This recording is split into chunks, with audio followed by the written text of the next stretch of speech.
کرتا فیمیل کو. تو ہاں بھائی میں علماء کی بات کر دونوں پر آتا نا بھائی. ہاں کیونکہ ڈیٹیل آگے آ رہا کہ وہ آپ وہ کھیتی جو کرتی ہے تو گائے کو کبھی نہیں جوت کے اپنی کھیتی کراتے یا اس سے وہ پانی کا اریگیشن کا کراتے, یہ بیل سے کرایا جاتا. وہ جو آگے ڈیٹیل آئیں گی نا آپ کو, اس میں آپ کو لگے گا یار نہیں یہ گائے تو ہو نہیں سکتی. گائے دودھ دینے کے کام میں آتی ہے, اس کو کھیتی کے کام میں لے رہے ہیں نا, وہ آگے آئیں گا آپ کو دیکھنا ہو. یہ نہیں آیا تمہیں, بے شک اللہ تعالیٰ حکم دیتا ہے تمہیں کہ تم ذبح کرو ایک بیل کو, جو بھی آپ سمجھے بیل آتا. انہوں نے کہا کیا تم بناتے ہو ہمیں مذاق؟ اس نے کہا میں پناہ لیتا ہوں اللہ کی کہ میں ہو جاؤں جاہلوں میں سے. انہوں نے کہا کیسی مذاق کی بات کر رہے کہ ہم کو بول رہے کہ بیل کو ذبح کرو. ان کو مذاق لگا. اب یہ جو آیت ہے کدھر کنیکٹ کرتی کہ کیوں بولے گیا, تو آیت نمبر 73 میں اللہ نے بتایا کہ وہ جو دیکھیے میں بتاتا ہوں جو آگے پیچھے آیت ہے اس میں جو ایک نے قتل کر دیا تھا کسی کو, وہ واقعے میں آتا کہ بھتیجے نے چچا کو قتل کرا تھا اور پھر وہ دوسرے کے دروازے کے پاس ڈال دیا تھا. بعد میں پھر ان نے آپس میں چلا کہ کس نے قتل کرا کیا کرا, تو پتہ لگانے کے لیے تو پھر اللہ نے بولا تھا کہ بیل ذبح کرو پھر اس کا گوشت کا ٹکڑا مارو کر کے اس پر. تو گوشت کا ٹکڑا مارو یہ تھا. کچھ علماء بولتے گوشت کا ٹکڑا, کچھ علماء بولتے کہ اس کو پکڑ کے وہاں قسم کھاؤ کر کے, تو قسم کھائی گئی تھی. اس میں ایسی دو رائے بٹی ہوئی. انہوں نے کہا دعا کرو ہمارے رب سے اپنے رب. اب دیکھیے کہ بیل ذبح کرو, آیت نمبر 68 میں انہوں نے کہا یعنی قوم نے کہا دعا کرو ہمارے لیے اپنے رب سے, یعنی ہم خود دعا نہیں کریں گے آپ دعا کرو, واضح کرے ہمارے لیے کیسی ہو وہ.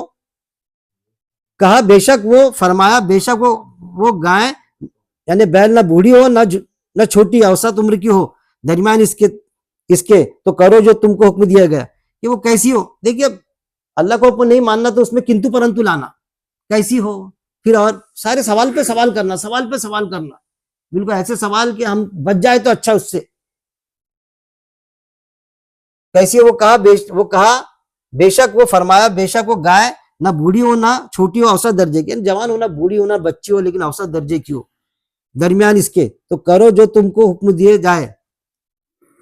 انہوں نے کہا دعا کرو ہمارے لیے اپنے رب سے, وہ واضح کر دے ہمارے لیے کیسا ہو رنگ اس کا. اب دیکھیے وہ بتا دیے تو اب رنگ کیسا ہو, اور پرنتو لائے کنتو لائے رنگ کیسا ہو.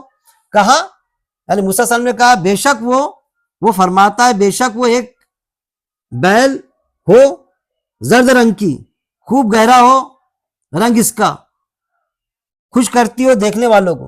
کہ کیسی ہو, کیسا ہو بیل زرد رنگ کا ہو جو دیکھنے والے کو بالکل لبھائے, جس کا کلر رنگ کیسا ہو, بالکل خوشگوار رنگ ہو, بالکل دیکھنے میں اٹریکٹیو ہو, جیسا ہم قربانی کا جانور دیکھتے ہیں نا ایسے اس طرح سے.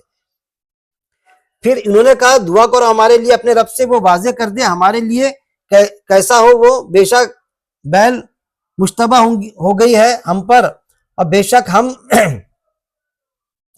ہم اگر چاہا اللہ نے البتہ راہ پا لینے والے ہیں. پھر انہوں نے کیا کہا کہ ہم کنفیوز ہو گئے, ہم کو شک ہو رہا ہے کہ ایکچوئل وہ بیل کیسا ہو. انہوں نے کہا دعا کرو ہمارے لیے ہمارے رب سے, وہ واضح کرے کلیئر کرے ہم کو, کلیئر ہونا ہم کو پوزیشن, یعنی پوزیشن تو کلیئر ہو رہی تھی لیکن اور اس میں ڈالنا, سوال پہ سوال کرنا. ہمارے لیے کیسی ہو وہ, بے شک بیل مشتبہ ہو کنفیوز ہو گیا ہم پر, اور بے شک ہم اگر چاہا ہم نے البتہ راہ پا لیں گے. کیا ہاں ہمارا دل ہے ہم تو کر لیں گے لیکن ہمارے سمجھ میں نہیں آ رہا کیسا کرو. ہمارے ساتھ بھی کچھ چیزیں ہوتی, ایسا کچھ ہوتا نا سمجھ میں نہیں آ رہا, وہ فلانا یہ نہیں آ رہا, کنفیوز, خود ہی اپنے تک کنفیوز, کیونکہ وہ کام کرنے کا نہیں, ٹل جانے کو نہ ہو, جو معاملہ آیا ٹل جانے کو ہونا. پھر آیت نمبر 71 کہا,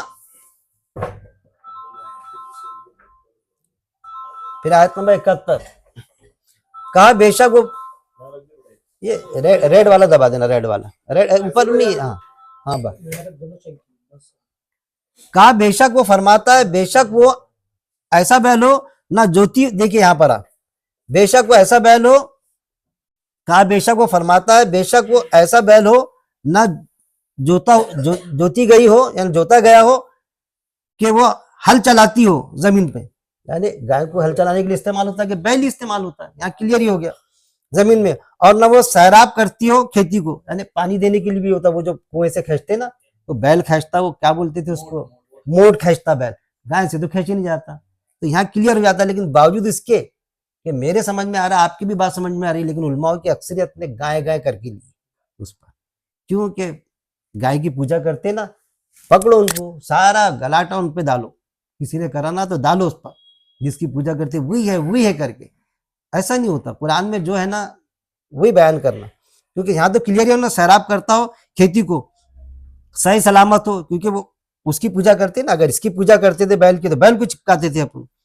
ایسا رہتا مسئلہ کہ کیسا آیتوں کی تعریف کرنا. تو لوگوں کے حساب سے آیت تھوڑی چلیں گی، آیت جو اللہ نے پیش کرا ویسی چلیں گی. آیت صحیح سلامت ہو، نہ ہو کوئی داغ، اس میں کوئی داغ ہے نہ کوئی ڈیمیج، جیسے قربانی میں جانور ہوتا نا اس طرح کا ڈیمیج داغ ایسا نہ ہو. انہوں نے کہا اب لایا ہے تو حق کو، پھر انہوں نے ذبح کیا اسے، اور نہ وہ قریب تھے کہ وہ کرتے، پھر انہوں نے اس کو ذبح کیا. یعنی اب ہمارے سمجھ میں آ گیا، کیونکہ اب آنکھ پر ہی آ گئی، کرنا تو پڑے گا ہی. تو ایسا لگتا نہ تھا کہ وہ ذبح کریں گے. پھر آیت نمبر 72، اب یہ اللہ کو ایسا نہیں لگتا تھا کہ ذبح کریں گے، ایسا نہیں، ان کو آپس میں نہیں لگتا تھا. ایمان والے بھی تھے لوگ کچھ میں کہ ایسا کریں گے کر کے. یہ مت سمجھ لینا کہ اللہ کو نہیں لگتا تھا کہ ذبح کریں گے. اللہ کو تو سب معلوم تھا کرنے والے ہیں کہ نہیں کرنے والے ہیں. اللہ تھوڑی شک میں پڑتا تھا، سب معلوم رہتا کہ کیا کرنے والے ہیں. لوگوں کو، ایمان والوں کو، موسیٰ السلام کو نہیں لگتا تھا کہ ایسا کریں گے کہ نہیں کریں گے. اللہ تو بولے کتنے بہانے بازی چلا رہے یہ. پھر آیت نمبر 72، اور جب قتل کیا تم نے ایک نفس کو، پھر ایک دوسرے پر ڈالنے لگے تم اس میں، اور اللہ نکالنے والا تھا جو تھے تم چھپاتے. اصل میں یہ ساری چیز کیا ہوئی کہ وہ جو میں نے بتایا پہلے کہ ایک بھتیجے نے اس کے چچا کو قتل کر دیا تھا. اب وہ قاتل کا کیسا پتہ چلانا، تو اس کے لیے یہ ہوا کہ بھائی وہ تم ذبح کرو، پھر اس کا گوشت کا ٹکڑا اس پر مارو کر کے. تو پھر وہ ایک آتا حدیثوں میں کہ